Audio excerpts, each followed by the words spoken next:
Hello everyone, welcome back to our channel Future Builder. Today I am going to teach you the black aeroplane. लेखक कहता है कि वह रात को 1 बजे विमान उड़ा रहा था। उसके पीछे पूर्व दिशा में चांद निकल रहा था।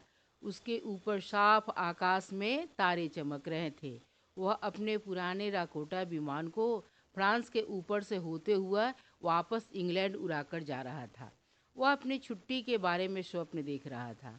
वह अपने परिवार के साथ नाश्ते की मेज पर होने की प्रतीक्षा कर रहा था। उसने पेरिस कंट्रोल के साथ संपर्क स्थापित करने का निर्णय लिया। तब उसने इसके साथ रेडियो संपर्क किया। उसने उसे बताया कि वह वापस इंग्लैंड जा रहा है।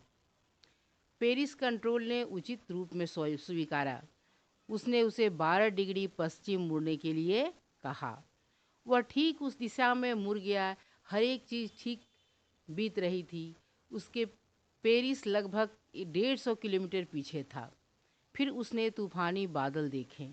वे उसके सामने काले पहाड़ की तरह दिख रहे थे।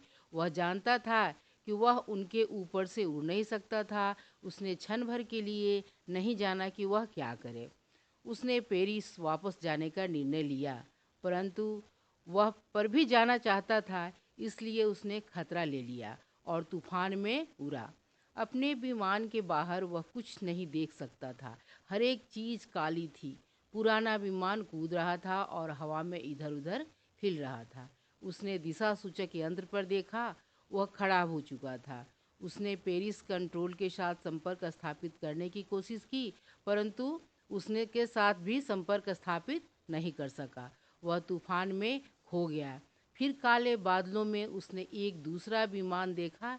उसके परों पर कोई रोशनी नहीं थी। वह इसे अपने आगे तूफान में उड़ते देख सकता था। उसे दूसरे व्यक्ति को देखकर बहुत खुशी हुई। वह उसका पीछा करने के लिए आगे की ओर बढ़ रहा था। लेखक ने सोचा कि वह उसकी सहायता करने की कोशिश कर रहा था, इसलिए उसने उसका पीछा किया। वह आधे घंटे के लिए उड़ा। उसके पास केवल 5 मिनट या 10 मिनट तक का उड़ने के लिए ईंधन था। उसे भय लगने लगा। फिर वह नीचे आने लगा। अचानक उसने देखा कि वह रनवे पर था। उसने काले विमान में अपने मित्र को ढूंढा। वह उनका धन्यवाद करना चाहता था, परंतु आकाश खाली था। वह कंट्रोल टावर में गया। उसने एक महिला से पूछा कि वह कहाँ है। वह उस पर आश्चर्य में देखने लगी और फिर वह हंसी। उसने बताया कि उसके विमान के सिवाय आकाश में और कोई विमान नहीं था। यह सुनकर लेखक आश्चर्यचकित रह गया। उसे आश्चर्य था कि किसने उसकी वहां आने में सहायता की थी।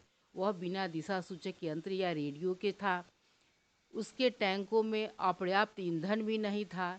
तूफान में बिना रोशनी के उड़ते हुए उस काले अद्भुत वायुयान में कौन पायलट था।